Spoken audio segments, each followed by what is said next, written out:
Every New Year's Eve, my mother would bring 2 bowls of glutinous rice balls, one for peace, the other for misfortune. I was frail and sickly, while my younger brother was healthy and strong. I always thought it was just my bad luck, until that New Year's Eve when I turned 20, I drank the bowl of misfortune and died. I was reborn, and awakened the ability to see fate. Only then did I see it. A golden dragon formed from my own fortune coiled around my younger brother, while dark energy clung to my entire body. So it turned out, I wasn't ill. Instead, I had been treated as a life-extending vessel by my own flesh and blood to prolong my brother's life. On this year's New Year's Eve, Mom brought over 2 bowls of rice balls again. Before the clock struck midnight, I looked at my brother and smiled. Good little brother, this year's good fortune should be sister's turn, right in front of them. I swapped the 2 bowls of glutinous rice balls. Jiangyu, get up and take your medicine. The icy voice pierced through the door, and I abruptly sat up from the bed. My heart pounded wildly in my chest, sweat soaking through my pajamas. Didn't I just die? Just minutes ago,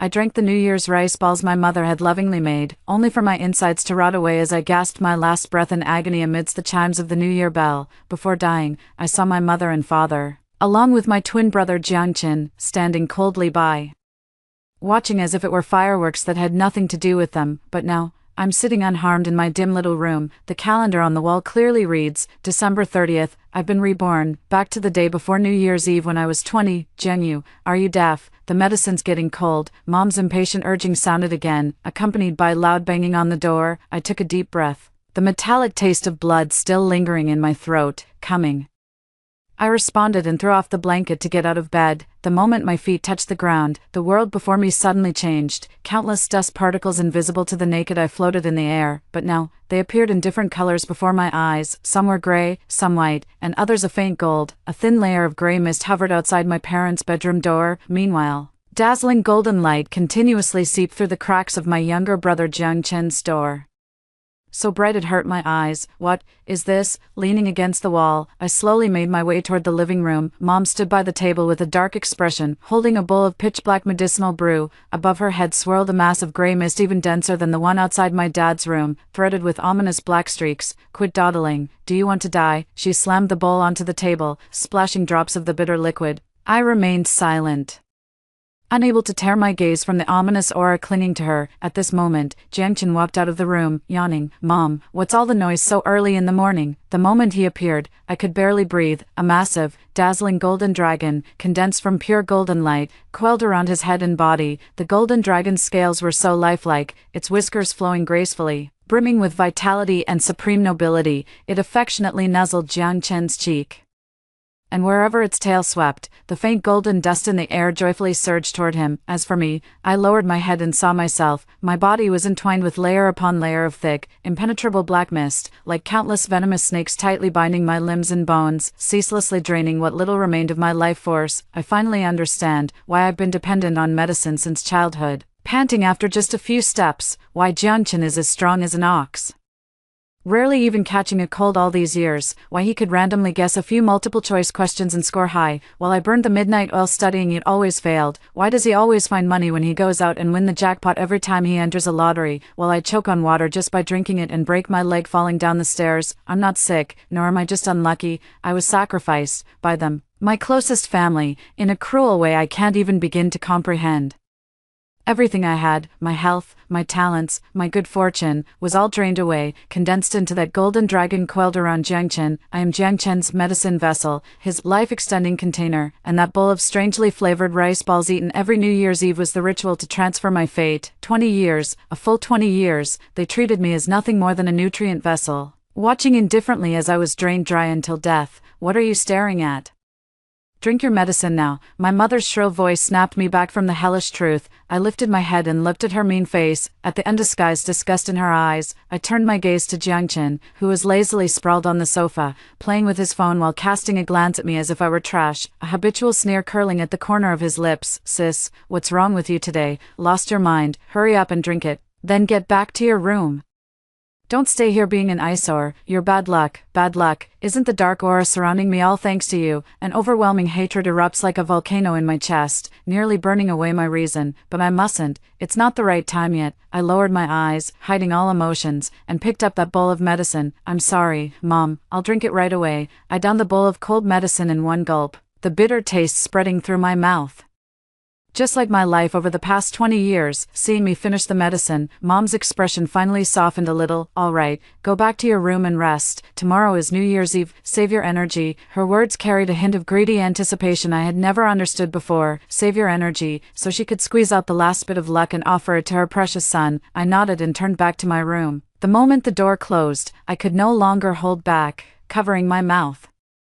My body trembled violently, tears mingled with hatred, silently streaming down, but this time, I won't let them manipulate me anymore. Rebirth, yin-yang eyes, luck, this is the opportunity given to me by the heavens, a chance for me to take back everything that was taken from me. Jiangchen, Dad, Mom, what you owe me, I will make you repay 1,000-fold in the most painful way. I stayed in my room all day. They were happy to have peace and quiet, so no one disturbed me.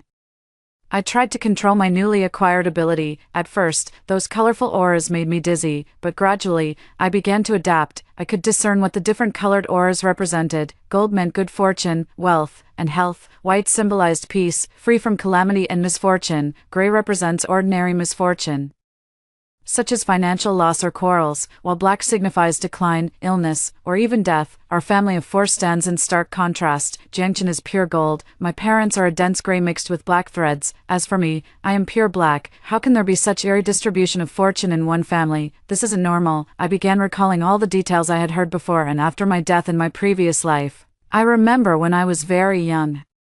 My parents once took me and Jiangchen to a remote mountain village to visit a so-called master. After returning, I started falling ill frequently, and the tradition of eating rice balls every New Year's Eve began from that time onward. That master must be up to something. The method they used to transfer my luck must be related to that master. If I can find out what that method is, maybe I can figure out how to counter it. But how can I make them reveal their secret, if I ask them directly? They'll just think I'm crazy. I need an opportunity, a chance that forces them to seek help from that dark art again. During dinner, I deliberately stumbled as I walked out the door, falling to the ground with a loud thud. Ouch! I let out a cry of pain, lying on the ground for a long time without getting up. Mom rushed out from the kitchen, and her first reaction upon seeing me wasn't to help me up, but to frown. What mischief are you up to now? Falling during the new year? How unlucky. Dad also looked up from the couch, his face gloomy. What a loser, can't even walk properly. Jiangchen even burst out laughing. Sis, are you performing a full-body prostration for us, a New Year's gift? Their words were like poison daggers, stabbing into my heart one by one. In my past life, I would silently endure it, then hide in my room and cry, but now, I just find it ridiculous. I lay on the ground, slowly lifting my head, my face pale and lips trembling, looking as if I might breathe my last at any moment. I feel so sick, my chest hurts so much. I clutched my chest, gasping for breath heavily, my eyes starting to roll back. This sight successfully made them panic. Jianyu, what's wrong with you? Mom finally crouched down, but as her hand reached out, it only checked my breathing. Her eyes filled with anxiety, not concern for my life or death, but anxiety that her ingredient might spoil before the ritual. Quick! Help her onto the sofa. Dad also stood up. The smile vanished from Jiangchen's face as he walked over and, together with my father, clumsily dragged me onto the sofa. I lay on the sofa, continuing my performance. My body convulsed. My breathing grew faint, as if I might breathe my last any second. How could this happen? She was perfectly fine just yesterday. Mom's voice carried a sob, but even more so, fear. She won't make it till tomorrow night, will she? Dad's voice trembled.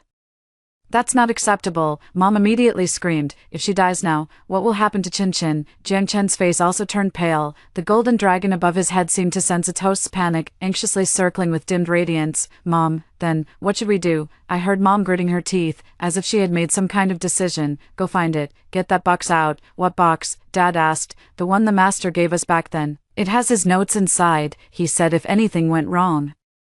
We could check the methods inside. Dad suddenly realized. Yes, how could I forget that? Where is it? Find it quickly. I closed my eyes, focusing all my senses on hearing. I heard them rummaging through the living room. It's not in the cabinet. How about under the bed? Not there either. Don't panic. Let me think. I remember now. Mom's voice suddenly stopped. It's under Jiangyu's bed. My heart skipped a beat. Put it in my room. Is the most dangerous place also the safest? Go get it now. I heard Dad's footsteps rushing toward my room, followed by the sound of dragging bedboards. Soon, he came out holding something. Found it. I quietly opened my eyes a slit. It was a palm-sized wooden box with a lock, engraved with some indecipherable symbols. Hurry up and open it, Mom urged. Dad fumbled nervously in his pocket and pulled out a small key. Inserting it into the keyhole, With a click, the box opened. I saw him take out a yellowed, thread-bound booklet from inside. He flipped through it rapidly, murmuring to himself, "Got it. It says here, if the medicine catalyst decays prematurely, one can use heart's blood as a catalyst, supplemented with 3 yang grass, to brew solidifying essence soup, which can sustain its vitality for 3 days. Heart's blood, whose?" Mom asked urgently. Dad glanced at Jiangchen. Jiangchen's face instantly turned deathly pale. "Dad, you want my blood, of course." Dad snapped, "Do you expect me to use mine?" The master said the medicine vessel and the life host share a blood connection. Only your blood will work. Jiangchen's face was filled with reluctance and fear. But it's heart blood extraction. That's so painful. Pain, it's just 1 drop. His mother yanked him over and snapped, "Compared to the 20 years of suffering your sister has endured, what's your little pain? If you don't want to end up a sickly wreck like her, then bear with it." Jiangchen didn't dare say another word after her scolding, but his face still showed clear resentment. I lay on the sofa, listening coldly. "Look, this is my mom. For her precious son, forget about me." Even Jiangchen himself, she wouldn't hesitate to sacrifice. Dad had already brought a knife and bowl from the kitchen. Under Mom's coercion, Jiangchen reluctantly untied his clothes with a grimace. I saw Dad holding a fruit knife, gesturing towards the spot over his heart. At this moment, I nearly burst out laughing. What a spectacular family. They frantically drew a drop of blood from Jiangchen and rummaged through cabinets to find the so-called triang grass, brewing a bowl of even more peculiar-tasting medicinal soup. Mom pinched my chin and roughly forced that bowl of soup down my throat. The warm liquid slid down my throat, and I could feel a faint golden energy flowing through my esophagus into my body. This energy was unmistakably from Jiangchen. It temporarily stabilized the life force on the verge of collapse within me, causing the dark aura surrounding my body to fade slightly. I slowly regained consciousness. What happened to me?" I asked weakly, seeing me awake. Mom let out a long sigh of relief, her face quickly reverting to its usual harshness and impatience. "Good, you're awake. No need to make a fuss. Go back to your room and lie down. Don't get in the way here." She shoved me off the couch with such force that I stumbled. Jiangchen clutched his chest, glaring at me angrily. "It's all your fault, made me bleed for nothing." I lowered my head, pretending to be scared, and whispered softly, "I'm sorry. What's the use of saying sorry? You're such a jinx." Dragging my weak body, I slowly shuffled back to my room. Closing the door, I leaned against it, and all the timidity on my face vanished completely, leaving only icy hatred. Just now, while they were busy forcing medicine down my throat, I had already glimpsed with the corner of my eye where they hid that notebook. Study room, 3rd bookshelf, top shelf, behind a copy of Das Kapital. The night deepened. I could hear Jiangchen playing video games in the next room, while Mom and Dad were watching TV in the living room, their laughter drifting in occasionally. This home is filled with false warmth. Who would have thought that beneath all this laughter lurked such a sinister deal? I waited until 2 a.m., making sure they were all sound asleep. Silently, I opened the door and slipped into the study like a cat. The study was dark, but I didn't need light. In my yin-yang eyes, the entire world had its own light. I easily found that thick copy of Das Kapital. Behind it, sure enough, lay that locked wooden box. The lock was still there, but they had already taken away the key. However, this couldn't stump me. I picked up a paperclip from the desk and, relying on some rudimentary lock-picking skills I'd learned in my previous life to open drawer locks, inserted it into the keyhole, gently turned it. Click, a barely audible sound. The lock opened. I opened the box. The yellowed notebook lying quietly inside. I picked it up and turned to the first page. Written above were some archaic texts in intricate calligraphy, with annotations my father had added using a ballpoint pen beside them. Only then did I understand that this dark art was called the shared life and fate-seizing technique. It required a pair of blood-related individuals, ideally twins born on the same year, month, and day, to serve as vessels. One would be the life master, and the other the medicine person. Using the birth date and time of the medicine person as the focal point of the array, at midnight on New Year's Eve when the yin energy is at its peak each year, specially prepared talisman water is mixed with glutinous rice balls to forcibly transfer the entire year's fortune of the medicine person to the life recipient. As a result, the medicine person will become weak and sickly, plagued by misfortune. Meanwhile, the life recipient will enjoy robust health and continuous good luck. The notes state that this technique violates natural harmony, so the medicine person will not live past 20 years of age. On New Year's Eve when I was 20, it was the final sacrifice. A medicine person would be drained of their last trace of life essence, dying completely. Meanwhile, the life master would fully assimilate all the accumulated fortune of those 20 years, thereafter soaring freely like a dragon returning to the sea, enjoying a smooth and prosperous life. The night I died was my 20th birthday. The last few pages of the notebook were hastily scribbled with taboos and methods of backlash. Once this ritual begins, it cannot be reversed. If forcibly interrupted or if the ritual goes awry, fortune will reverse in backlash. The fate bearer will instantly revert to their original state, becoming even more wretched than the sacrificial vessel, while the sacrificial vessel will reclaim all the plundered fortune.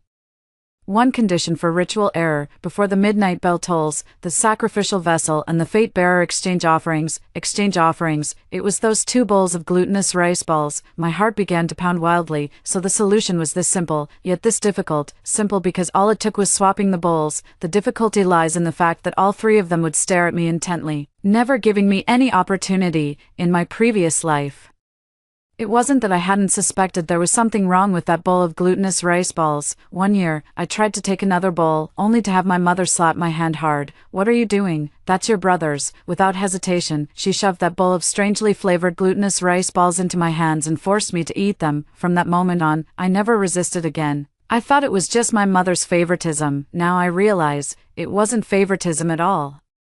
It was meant to take my life. I continued reading. The notes also described another, more thorough method of backlash. To maximize the backlash effect, one must destroy the formation I used during the ritual while exchanging the sacrificial offering. Formation I, my birth date and time. Where did they hide the item with my birth date and time written on it? The notebook didn't mention it. I closed the notebook and returned it along with the wooden box to their original places untouched.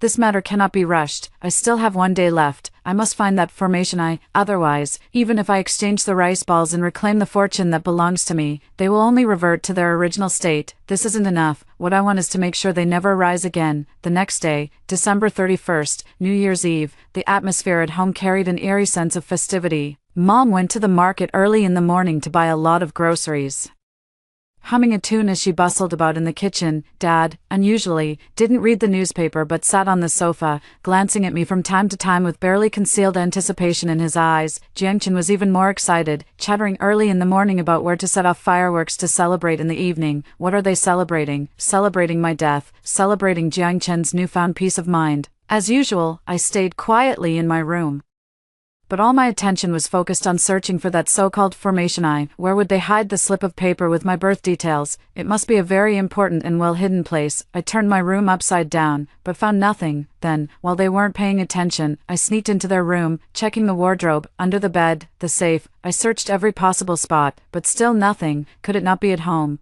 My heart sank little by little. If we couldn't find the formation's core, the backlash effect would be greatly diminished. I couldn't accept this. Time passed minute by minute, and the sky outside gradually darkened. Mom had already prepared a lavish New Year's Eve feast on the table. "Time to eat," she called out from the living room. I walked out of my room and saw the table filled with chicken, duck, fish, and meat, including my favorite sweet and sour spare ribs.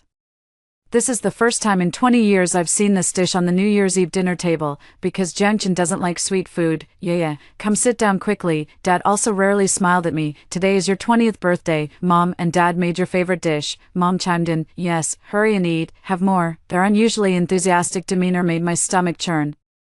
Is this the Last Supper, trying to let me feel familial warmth before I die? How disgustingly hypocritical. Jiangchen sat across from me, gnawing on a chicken leg while impatiently urging me on. "Hurry up and eat. After dinner, we still have to stay up for New Year's Eve. Once it's past midnight, I'm going to set off fireworks with my classmates." I picked up my chopsticks and silently picked up a piece of spare ribs. The sweet and sour flavor spread across my tongue, but all I tasted was bitterness. I forced myself to eat it. I need strength. Tonight will be a tough battle. After dinner, Mom quickly cleared the dishes and began preparing rice balls. The living room TV was broadcasting the New Year's Eve gala, bustling with excitement. Yet our family, each harboring our own thoughts, sank into an eerie silence. I fidgeted restlessly on the sofa, my mind racing with thoughts. Where exactly was the formation's core? Where on earth did they hide my birth details? It must be somewhere I'd never think of, yet perfectly logical. My gaze swept back and forth across the living room. The family portrait on the wall. No, not there. The photo album under the TV cabinet. No, that's not it either. Where on earth is it? My gaze inadvertently landed on Jiang Chen's neck. He was wearing a turtleneck sweater today, but I could still see a bit of red string peeking out. It was a red string bracelet he had worn since childhood, with a piece of peace jade hanging from it. My parents said they had specially gone to the temple to pray for it, believing it would protect his safety and health. Jiangchen had always treasured it dearly, never taking it off even when bathing. A thought flashed through my mind like lightning. Jade possesses spiritual energy, making it the best medium for carrying talismans, and that piece of jade, Jiangchen had worn it close to his body for 20 years. Could there be a more perfect array core than this? My heart began to race wildly. I stared fixedly at the jade pendant around his neck. Through my yin-yang eyes, the jade emitted a faint black aura, resonating eerily with the dark energy surrounding me, and within the jade, barely visible, was my birth date written in cinnabar. That's it, I've found it. Now that I've located the formation's core, the remaining question is, how do I destroy it while exchanging the rice balls?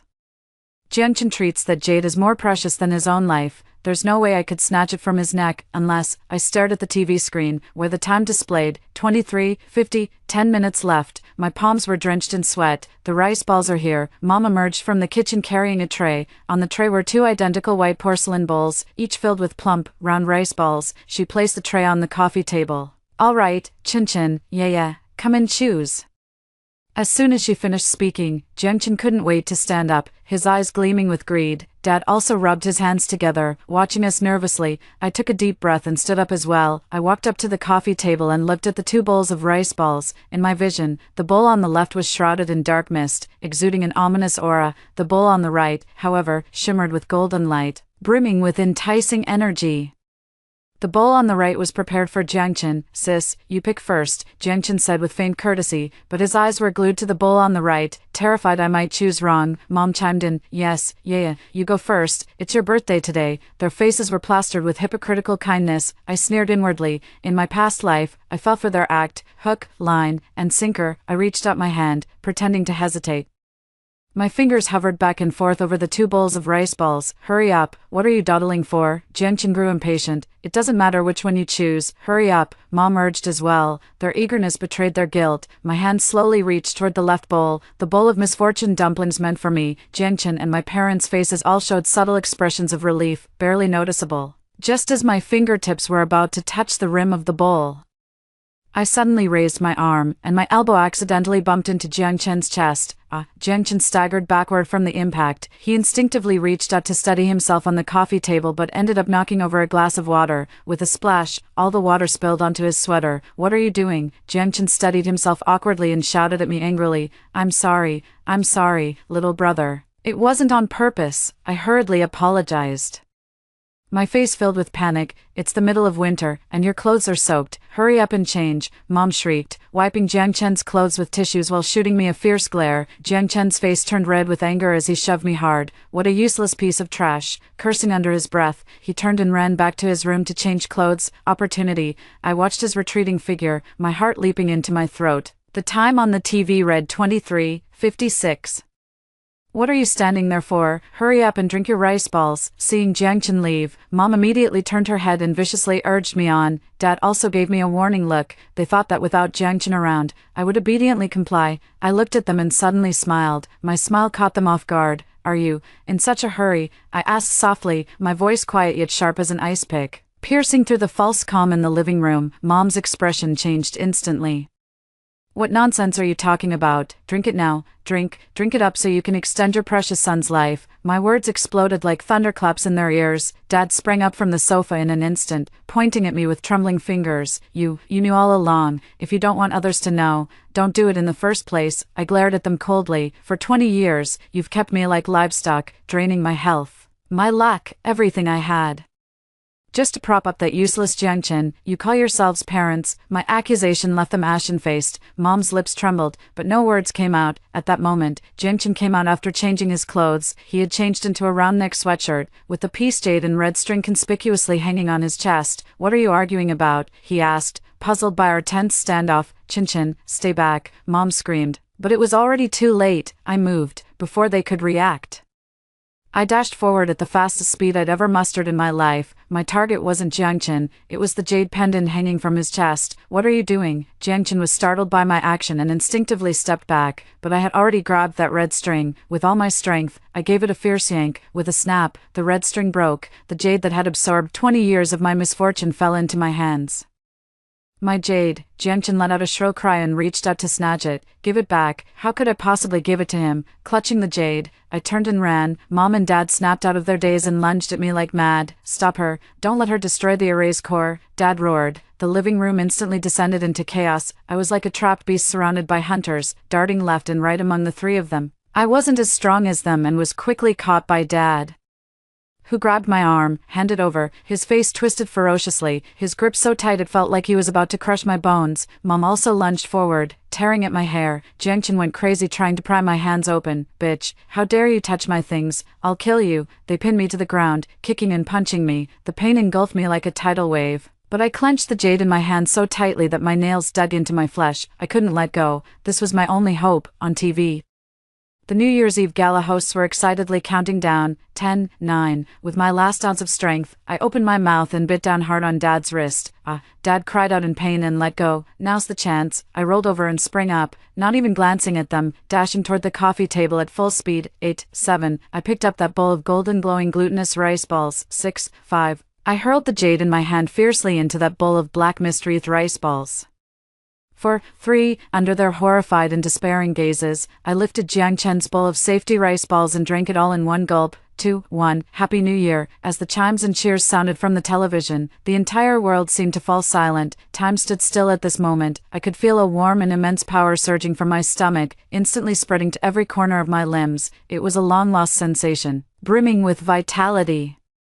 The dark energy that had plagued me for 20 years seemed to meet its nemesis, emitting a sizzling sound as it was swiftly devoured and purified by this force. At the same time, the golden dragon that had coiled atop Jiangchen's head for 20 years let out a mournful cry. Its body began to grow illusory, its radiance swiftly dimming. Then, uncontrollably, frenziedly, it surged toward me. No, my dragon, my fortune. Jiangchen clutched his head, letting out a scream that sounded inhuman. He watched helplessly as the golden dragon broke free from his body, transforming into a streak of golden light that completely vanished into the crown of my head. Bang! My mind went blank. Countless fragments of memories that weren't mine flooded in. They were Jiangchen's 20 years of lucky moments. It was a lottery ticket he picked up while toddling in the park, winning 10,000 yuan, which thrilled my parents beyond measure. It was a random drawing he made in elementary school, submitted by the city for evaluation, and it won first prize. It was during his high school entrance exam when he guessed several major questions correctly by rolling dice, barely scraping into a top-tier high school, and behind all this good fortune was me. It was the day he won the lottery that I fell down the stairs and broke my leg. It was the day he received the award that I had a high fever that wouldn't break, nearly turning into pneumonia. It was the day he got into the top school that I missed passing by just 1 point. So it turns out, all his shining moments were built upon my suffering. He stole my life. As the last glimmer of golden light merged into my body, I felt as if I had been reborn. My perpetually cold hands and feet began to grow warm. My deathly pale complexion visibly regained its rosy hue. The hair that had become dry and yellow from prolonged illness regained its luster. I even felt like I had grown a little taller. My once frail body now brimming with explosive strength, I raised my hand, gazing at my smooth and delicate skin, feeling the surging vitality within me. Is this the life that was meant to be mine? No, this can't be. Mom collapsed onto the floor, staring at me, now unrecognizable, and Jiangchen, who was rapidly deteriorating, her face filled with terror and disbelief. Jiangchen's condition stood in stark contrast to mine. All the golden light that had once surrounded him had vanished, replaced by an impenetrable, swirling darkness. The black aura was 100 times denser than what had been on me before. It was the backlash of 20 years of accumulated misfortune. His face quickly drained of color, turning as pale as mine had been before, even carrying a hint of deathly pallor. Clutching his stomach, he curled up in pain on the ground, large beads of cold sweat breaking out on his forehead. Mom, it hurts so much. My stomach, it's killing me. His voice was so weak it seemed he might stop breathing at any moment. Dad was also terrified. He rushed to the bowl of rice balls where I'd shattered the jade and started fishing inside with his hands. The focal point is broken. It's over. Everything's over. All he retrieved were a few fragments of shattered jade. The vermilion inscriptions on them already blurred beyond recognition. The dark arts were broken, and fortune recoiled. Their worst fear had come true. I stood up. Looking down at them from above, I slammed the empty bowl in my hand heavily onto the table, producing a sharp bang. Smiling, I looked at their 3 despairing faces. Dad, Mom, thank you for 20 years of parenting. From today onward, what you owe me, I'll take back with interest. As soon as I finished speaking, I could see the faint gray aura around them begin to drift uncontrollably toward me. 1 strand, 2 strands, though feeble, It was better than nothing. This was the final bloodline connection between us as parents and child. Now, this connection has become the conduit through which I draw their fortune. They stared at their own bodies in horror, as if they could feel something draining away. My money, my job, Dad muttered, his face drained of color. Mom suddenly remembered something and crawled over frantically, clutching my leg. Yeah, no, Jung, you can't do this. He's your brother. You've already taken back what's yours. Please. Spare him, he'll die, she cried herself hoarse, as if I were some unforgivable devil. I lowered my head and looked at her. Little brother. I kicked her away with such force that she rolled twice on the ground. When I was being used as a medicinal test subject by you all, pushed step by step toward death, why didn't you ever think I was your daughter? When he stole my health and mocked me, saying I deserved it, why didn't he ever think I was his older sister? Now you want to talk about family. Too late. I ignored their wails and curses. I walked to the window and pushed it open. The cold New Year's breeze rushed in, carrying the scent of firework gunpowder, yet it left me feeling clearer and more at ease than ever before. Cheers celebrating the new year echoed from downstairs. An old era had come to an end. A new era belonging to me had begun. Early the next morning, I was awakened by the siren of an ambulance. I walked out of the room and saw two medical staff carrying Jiangchen on a stretcher. Hurrying outside, Jiangchen on the stretcher was already semi-conscious, his face ashen and terrifying. The dark aura around him was even thicker than last night, almost forming a vortex that frantically devoured his vitality. Mother followed behind, wailing and lamenting, her hair disheveled, looking utterly distraught. Dad looked haggard, the dark circles under his eyes as if he hadn't slept for days. They looked at me as if they had seen a savior, yet also as if they had seen a devil. Dad rushed over and grabbed my arm. Jung, think of something quickly, save your brother. His voice was hoarse, carrying a hint of pleading. I looked at him calmly. Save him. Why should I save him? He's your brother. Can you bear to watch him die? He could bear to watch me die. Why shouldn't I retorted. Dad was left speechless by my words, his face alternating between shades of pale and flushed. Mom immediately dropped to her knees before me. Yeah, I'm begging you. I know I was wrong. It was all my fault before. I'll kowtow to you. Please save Chinchin. She spoke while genuinely thumping her head against the ground in kowtows. If this had happened just a day earlier, seeing such a scene might have softened my heart, but now, I only find it utterly ironic. Her repentance wasn't because she truly realized her mistakes, but because her precious son was dying. My life or death has never mattered to her. You believe in that, Master, don't you? I said calmly. Why not go to him? Let him find another medicine person for Jiangchen. My words were like salt rubbed into their wounds. Father's face instantly twisted with fury. You wretched creature, are you determined to drive our whole family to ruin? He raised his hand, about to slap me, but his hand was caught mid-air by me. I effortlessly gripped his wrist and applied a little pressure. Crack, a crisp sound of bone breaking rang out. Dad let out a pig-slaughtering scream, clutching his wrist and rolling on the ground in agony. I shook my hand as if merely brushing off some dust. Don't touch me with your filthy hands again. Mom was stunned by the scene. Even forgetting to cry, staring at me blankly as if looking at a monster, I ignored them, turned around, went back to my room, and closed the door. Outside the door, there were Dad's cries of pain, Mom's wails, and the fading siren of the ambulance. These sounds could no longer stir even the slightest ripple in my heart. I sat at the desk and turned on the computer. It was time to plan for my future. I logged into Jiangchen's stock account using his ID number and password in my previous life.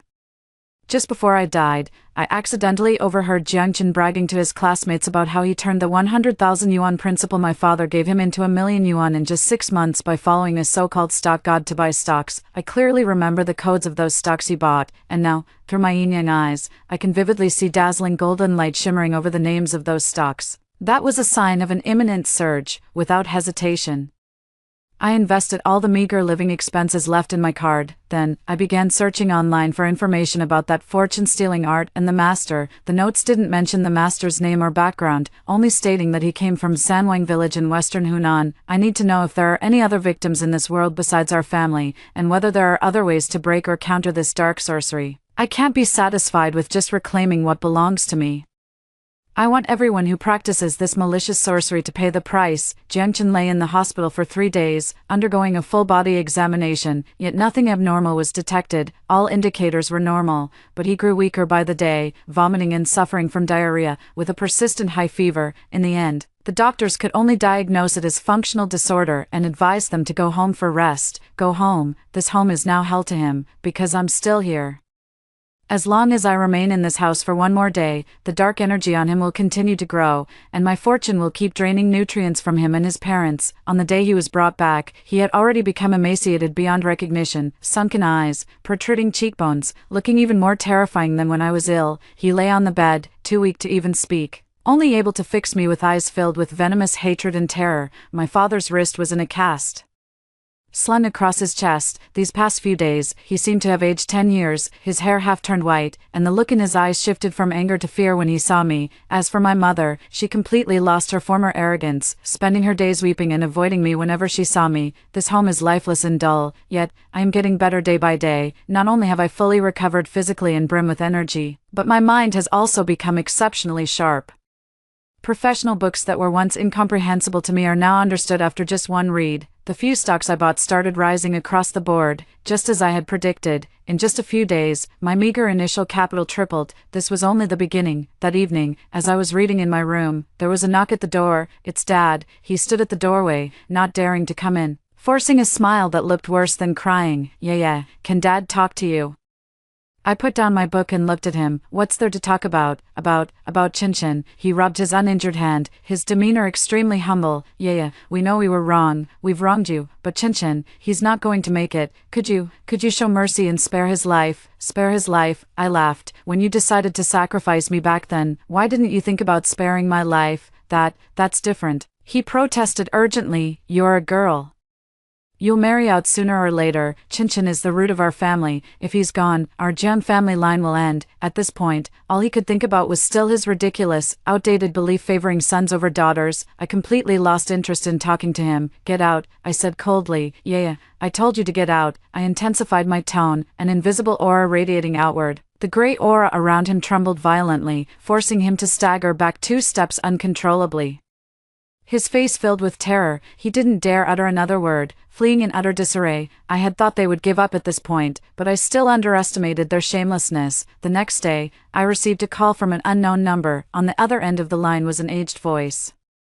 Is that you, Jiang Yu? My heart skipped a beat. Who are you? I'm your grandmother. Grandmother, my mother was an only child, and my maternal grandparents passed away when I was very young. I had never heard that I had another grandmother. You've got the wrong number, I said and was about to hang up. Wait, the voice on the other end sounded urgent. I'm your mother's stepmother. I even held you when you were little. Didn't your mother ever mention me, stepmother? My mother does indeed have a stepmother, but their relationship was reportedly very strained, and they lost contact long ago. Why is she calling now? I've heard about what happened between your mother and your younger brother. The aged voice sighed. Child, I know you harbor resentment, but an eye for an eye only makes the whole world blind. After all, he is your brother. Your mother begged me, crying so hard she could barely breathe.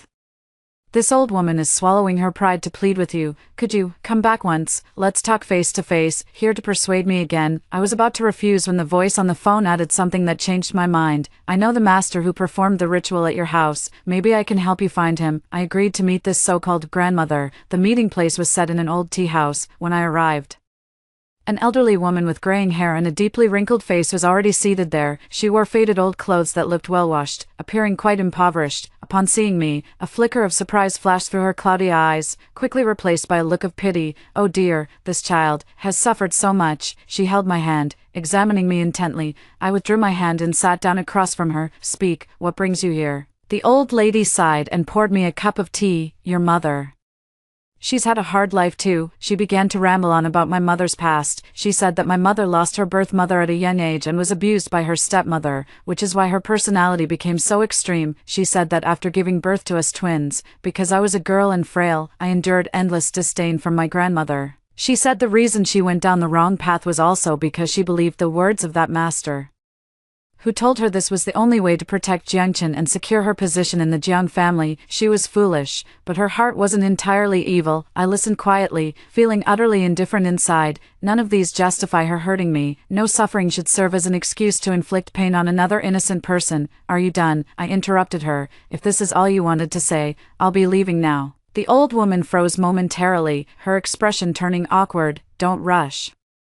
Girl, she quickly said, I know you won't believe me just by saying this, so I'll tell you where to find that master. She pulled a slip of paper from her pocket and handed it to me. This master is called Ghost Han Zhang, and he operates year-round in the western Hunan region. This is the contact information for one of his disciples. Your mother found him through this person back then. I took the slip of paper and glanced at the phone number written on it. Why are you helping me?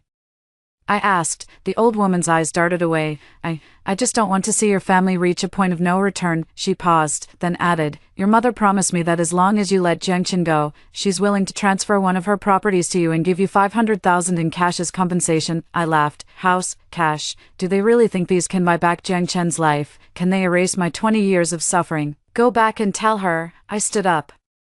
Looking at the old woman, I'll take both the house and the money, but Jiang Chen's life, I won't let that go either. The old woman's face completely changed. You child, how could you be so heartless? Heartless? I looked at her and said word by word, compared to them, I'm still far from it. I turned and left the tea house without looking back. I could sense that the old woman was also shrouded in dense gray aura. Her visit to me today probably wasn't just because my mother asked her to. I took out my phone and dialed the number on the slip of paper. The phone rang for a long time before it was finally answered. Hello, who's this? A hoarse male voice came through. I'm looking for Ghost Han Zhang. There was silence on the other end of the line for a few seconds. What do you want with my master? The old man retired from the business many years ago. I've got a business deal I'd like to discuss with him. What kind of deal? A deal concerning the shared fate fortune seizing technique. As soon as I finished speaking, the person on the other end of the line noticeably began breathing faster. Who are you? How do you know about this? It doesn't matter who I am, I said coldly. Tell him that the Jiang family's medicine subject from 20 years ago didn't die. No, it's my turn to collect the debt. With that, I hung up the phone directly. I knew they would come looking for me, because I not only broke their spell but also took away the fortune that rightfully belonged to the Fate Master. For those who make a living through dark arts, this is both an unbearable humiliation and a tremendous temptation. They will undoubtedly want to know exactly how I managed to do it, and I, in turn, am waiting for them to walk right into my trap. 3 days later, the person I was waiting for arrived. It wasn't Ghost Han Zhang, but his apprentice. He arranged to meet me at an abandoned factory. I went alone. The apprentice was a man who appeared to be in his 30s, with a hooked nose, triangular eyes, and a gloomy expression. He looked me up and down, his eyes filled with scrutiny and greed. So you're Jiang Yu, where's Ghost Han Zhang? I asked. My master isn't feeling well, so he sent me instead. You can discuss the matter with me. It's the same. He paused briefly before getting straight to the point. You broke the luck-stealing curse and even reversed its effects onto the caster. Tell me, how did you manage that? His eyes burned into me as if I were some rare treasure. I glanced at the thick black aura swirling above his head, denser than even my parents', and suddenly understood everything. People who deal with dark arts year-round are already burdened by karma, their fortunes ruined. That's why they constantly need to plunder others' fortunes to sustain their own lives. Why should I tell you? I retorted. The man sneered coldly. Little girl, I advise you to know what's good for you. By breaking my master's spell, you've made an enemy of our entire school. Do you really think reclaiming that bit of fortune will let you rest easy? Let me tell you, what you've siphoned off is merely the surface-level luck. The true fate pattern remains locked within the host's body. Whenever we wish, we can extract it again at any time. By then, you'll only die more miserably. His words carried a blatant threat, but I caught on to a crucial piece of information. Fate, what do you mean? The man thought I was scared, and a smug expression appeared on his face. The luck-stealing art only takes away luck. What truly determines a person's life is their fate. Your brother's fate is one of natural wealth and prosperity. As for you, yours is destined for an early death. Back then, we merely transferred your luck to him, making his prosperous fate even smoother, but your fate of an early death remained unchanged. That's why you won't live past 20. Now, although you've managed to survive by chance, your fate remains unchanged. The good fortune on you is like water without roots. It diminishes with every use. Once you've exhausted all the luck you've siphoned from your brother, your fate of dying young will still come to pass. I finally understood why, despite reclaiming my fortune, I always felt a lingering unease in my heart. Turns out, my foundation was still that fate of dying young. How can one alter their fate? I pressed further. It's simple. The man grinned, revealing a set of yellowed teeth. Tell us your method, then. Become our master's disciple. Our master has countless ways to help you defy heaven and change your fate. Of course, in exchange, you'll have to share half of the fortune you've gained from Jiangchen with us. The dagger was now unsheathed. What they want is not just my method, but also my luck, and if I refuse, the man's smile vanished instantly, replaced by a sinister expression. Then don't blame us for being ruthless, we'll make sure you understand what it truly means to be unable to live or die. As soon as he finished speaking, several burly men emerged from the shadows of the factory, wielding clubs, and surrounding me from all sides. Little girl, I'm giving you one last chance. I looked at them and stepped forward instead of retreating. I'll give you all a chance to. I raised my hand and pointed lightly at the man. Today, you will break a leg. The man seemed to have heard the biggest joke of his life. Who do you think you're scaring? Get her, grab her. Several burly men roared as they charged toward me. I didn't move. Just as they were about to rush toward me, a rusted iron frame above the factory suddenly creaked and snapped.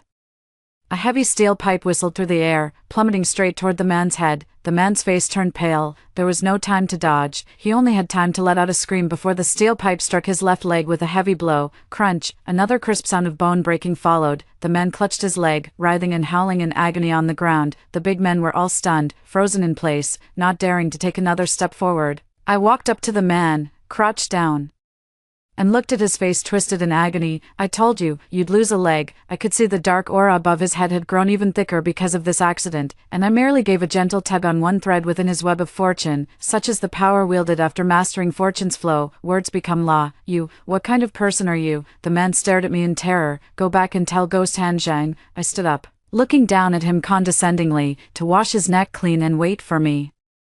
He's next. Ghost Han Zhang's apprentice was scared out of his wits and scrambled away in panic. I knew this move was enough to intimidate them, at least until they figure out a way to deal with me. They won't dare act recklessly again, and I need time. I need to completely resolve the hidden danger of the short-lived fate. I returned home to find the place in complete disarray. My mom smashed everything breakable and sat on the sofa like a madwoman, cursing me non-stop.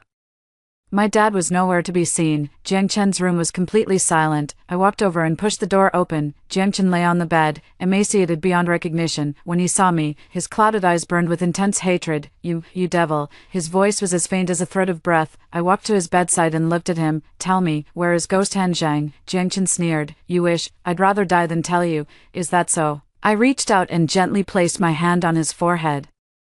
I could sense that within him, there was a mass of energy far more refined and core than the golden dragon I had seen before. That was his fate, born with a life of wealth and nobility, yet my fate of premature death was like an invisible shackle, locked deep within my soul. Since you refuse to speak, then you shall not keep this life of fortune either. I closed my eyes and began circulating the fortune energy within my body. What I intend to do is not plunder, it's contamination.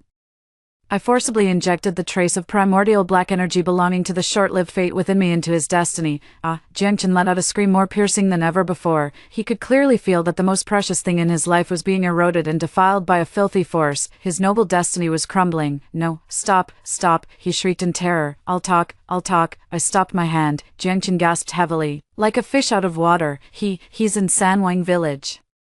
Shimshi, at the end of the village, in the most dilapidated stilt house. Having obtained the answer I wanted, I withdrew my hand. Wouldn't it have been better to say so earlier? I turned around to leave. Jiang Chen suddenly called out to me. I looked back. Do you think you've won? He sneered venomously, a trickle of black blood seeping from the corner of his mouth. Grandmaster will never let you go. He'll skin you alive. Make sure you suffer for eternity. I'll be waiting. With those words, I turned and walked out of that house without looking back. I booked the earliest flight to Western Hunan. On the way to the airport, I received a call from my dad. His voice was filled with unprecedented despair and fear. Jiang, come back quickly. Your mom, she's gone mad. She's holding a knife, saying she wants to perish together with you. And Chin, he's dying. The doctors say all his organs are failing.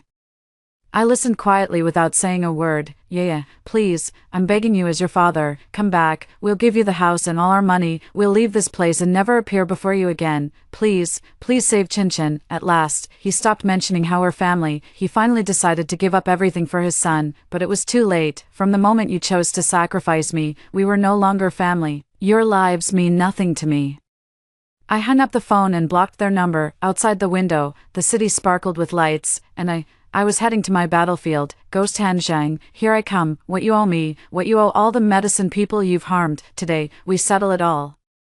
Sanwang village is nestled deep in the mountains, isolated from the world. Following the address Jiangchen gave me, I found the most dilapidated stilt house at the village's edge. Inside, a dim oil lamp flickered. A thin, withered old man, looking like a ghost, sat cross-legged on the ground. He was Ghost Han Zhang. Seeing me, he showed no surprise, merely lifting his pupil-less, ash-gray eyes to look at me. "You've finally come," he said, his voice like nails scraping glass, harsh and unpleasant.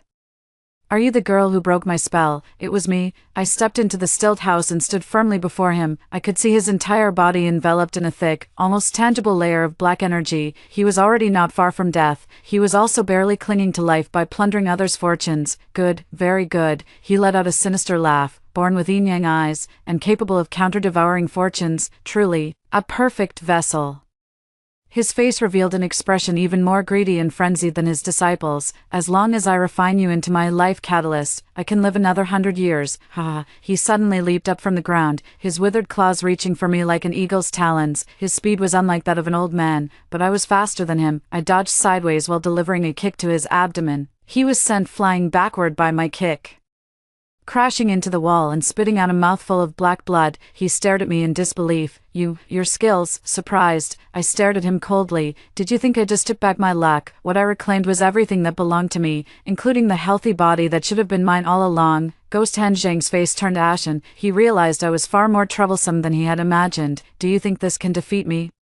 He wiped the blood from the corner of his mouth and pulled out a small black banner from his chest. "Today, I'll show you what real dark magic is." He began to shake the banner, chanting incantations I couldn't understand. A sinister wind howled through the entire stilt house. Countless black streams surged from all directions, transforming into twisted, agonized human faces that lunged toward me. These were the remnants of the souls of the medicine men he had killed, bound here for eternity. They could never find peace. As I gazed upon those tormented spirits, the fury in my heart burned to its peak. "You deserve to die." I held back no longer. I unleashed all the fortune energy within my body. A brilliant golden light erupted from me, instantly illuminating the entire stilt house. The black human faces that pounced over let out piercing screams upon touching the golden light, then turned into wisps of smoke and dissipated. Yet on their faces, there was a trace of relief. "No."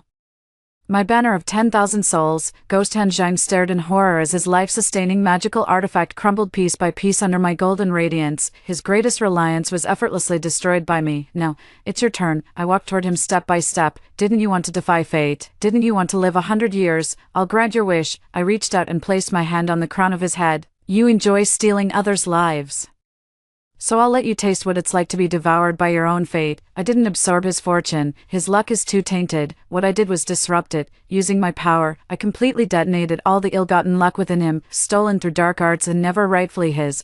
Ghost Han Zhang's body began to swell and deform like an overinflated balloon. Countless chaotic auras rampaged through his body, tearing his meridians apart and destroying his internal organs. "No, spare me. I'll give you the method to alter fate," he pleaded in terror. "No need." I looked at him with icy eyes. "Your retribution is the best method." After I detonated all the chaotic fortunes within his body, I saw it. I saw a faint crack appear in the shackles of the premature death fate locked deep within my soul. It turns out that slaying the practitioner and setting things right is itself a form of merit, and merit can counteract fate. Ghost Han Zhang dissolved into a pool of black water amidst endless agony. I stepped out of the stilt house. The sky outside had already brightened. A golden ray of sunlight pierced through the clouds, shining on my face, warm and full of hope. I took out my phone and saw a push notification. A horrific domestic tragedy occurred in a residential building in the city. A woman allegedly stabbed her husband and son, leaving them severely injured, before jumping to her death. The incident is suspected to be caused by family conflicts. The news photo showed my apartment building. I turned off my phone without a flicker of emotion. Everything was over. Taking a deep breath, I walked toward the sunrise, toward my own bright future. After hearing the story above, what are your thoughts? Feel free to share your opinions in the comments section. Looking forward to hearing from you. If you liked this story, don't forget to like it, share it, and subscribe to my channel. See you next time.